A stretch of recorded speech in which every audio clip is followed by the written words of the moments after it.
जयपुर के भाकरोटा इलाके में टैंकर ब्लास्ट ने कई परिवारों को उजाड़ दिया।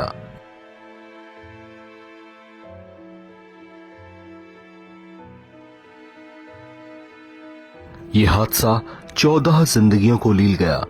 कई शव तो ऐसे थे जिनकी पहचान उनके परिजनों के डीएनए से मैच करके की गई। कुछ शव परिजनों को ऐसी दशा में सौंपे गए जिन्हें देख वे विहल हो उठे, उनकी आंखें भर आईं। जयपुर अजमेर नेशनल हाईवे पर हुए अग्निकांड में जो लोग मारे गए उनमें से एक ट्रेलर ड्राइवर संजेश यादव भी थे। संजेश मैनपुरी के रहने वाले थे। इस हादसे में जो 40 वाहन उस तेजी से फैली आग की चपेट में आए थे, उसमें संजेश का ट्रेलर भी शामिल था। 14 दिसंबर को गुड़गांव से ट्रेलर लेकर 18 दिसंबर को मुद्रा पोर्ट पर खाली करने के बाद वे मानेसर जा रहे थे। जाम की वजह से वे ट्रेलर लेकर वहां पर खड़े थे कि तभी ये हादसा हो गया। केमिकल से भरे टैंकर में धमाके के बाद आग इतनी तेजी से फैली कि वहां मौजूद बहुत से लोगों को भागने तक का मौका नहीं मिल पाया। संजेश उन्हीं कुछ बदनसीब लोगों में से एक थे। इस हादसे की सूचना मिलते ही संजेश यादव के भाई इंद्रजीत सिंह और उनकी मां हॉस्पिटल पहुंचे, जहां उन्हें पता चला कि उनका भाई अब इस दुनिया में नहीं रहा। मुर्दा घर में पड़े शवों में से उनका भाई कौन है, इसकी पहचान उनके डीएनए से मैच करके की गई। इसके बाद उनके शव के अवशेष भाई इंद्रजीत सिंह को एक थैली में दिए गए। जिस भाई के साथ वो बचपन से खेल कूद कर बड़े हुए, जिनके साथ उन्होंने इतना वक्त बिताया, उसे अब इस तरह से अवशेषों के तौर पर एक थैले में देखकर भाई इंद्रजीत सिंह रो दिए।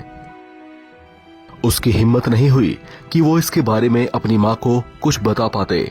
संजेश के दूसरे भाई अमरजीत ने बताया कि मां संजेश से मिलने की जिद कर रही थी। मना करने पर भी वो नहीं मान रही थी। इस वजह से उसे लाना पड़ा। जब मुर्दा घर में संजेश के अवशेष थैली में देखे तो उन्हें इसके बारे में मां को बताने की हिम्मत नहीं हुई। उसे वापस उन्होंने मैनपुरी ये कहकर भेज दिया कि उसका इलाज अभी लंबा चलेगा। संजेश के बड़े भाई इंद्रजीत ने बताया कि संजेश ट्रांसपोर्ट कंपनी में ट्रेलर चालक था। कंपनी ने फोन पर सूचना दी, तब वे लोग जयपुर पहुंचे थे।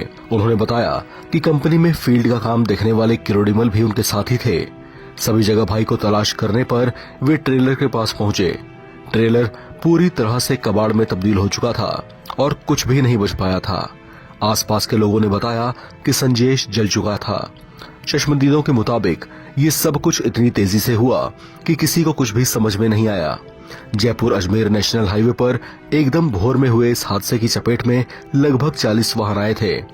बताया जा रहा है कि सबसे ज्यादा मौतें एक बस में सवार यात्रियों की हुई है। उस स्लीपर डिलक्स बस में लोग सोए हुए थे। गेट हाइड्रोलिक थे, जिसके जाम होने की बातें सामने आई हैं। कुछ यात्रियों ने बताया कि उन्होंने किसी तरह से खिड़कियां तोड़कर बाहर छलांग लगाई, जबकि बहुत से लोग आग की लपटों में घिर गए। इस हादसे में गंभीर रूप से घायलों का इलाज अलग अलग अस्पतालों में किया जा रहा है। डॉक्टर्स की टीम पूरी तरह से अलर्ट मोड में है। इस खबर में फिलहाल इतना ही। बाकी अपडेट्स के लिए आप बने रहें एनबीटी ऑनलाइन के साथ।